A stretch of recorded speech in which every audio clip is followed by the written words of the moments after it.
नमस्कार सांग मैंने आपण मैंने तो जानी एबे सबुआडे दोल जात्रा होउछि। तो आज आम गाँव में पंच दोल जात्रार आयोजन होइछि। तो हजबैंड सबुदिन 8टारे घर को आसती किंतु आज 7टारे आसीथिले कहीं। तो मुझे कहली आज कौन जल्दी आसीगले। से कहले आज आम गाँ जात्रा कौन बुलवाक जीवनी। ओहो मु तो भारी खुशी हो गली। तो मुझे रेडी मात्र 1.5 मिनिट आम बाहरी गलु आज्ञा आम स्कूटी रे।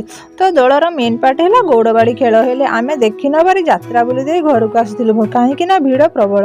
तो पंचदल केते सुंदर भाव सजासजी होता सुंदर सुंदर डेकोरेशन देखी मनटी भारी खुशी हो जाता। तो जेहेतु आम बहुत लेट्रे जाइलु से डीजे बाड़ी खेल आ विभिन्न प्रकार सह किसी देखी पार नथिलु। तो छुआ को यात्रा भारी पसंद कारण दुकानी सेल होची एपटे पुओ सेपटे आलिया एटा नेबी सेटा नेबी कही कि पूरा टाणी टाणी मते नौचंती। तो यात्रा पड़िया हजबैंड को सांग सह देखाला मो पुओ आ तांको पुओ सह टिके फ्रेंडशिप करागला। जेहेतु से अचिन्हा थिले बोली टिके डरी जाउथिले हेले भी दुहे दुही को हैंडशेक करदेले।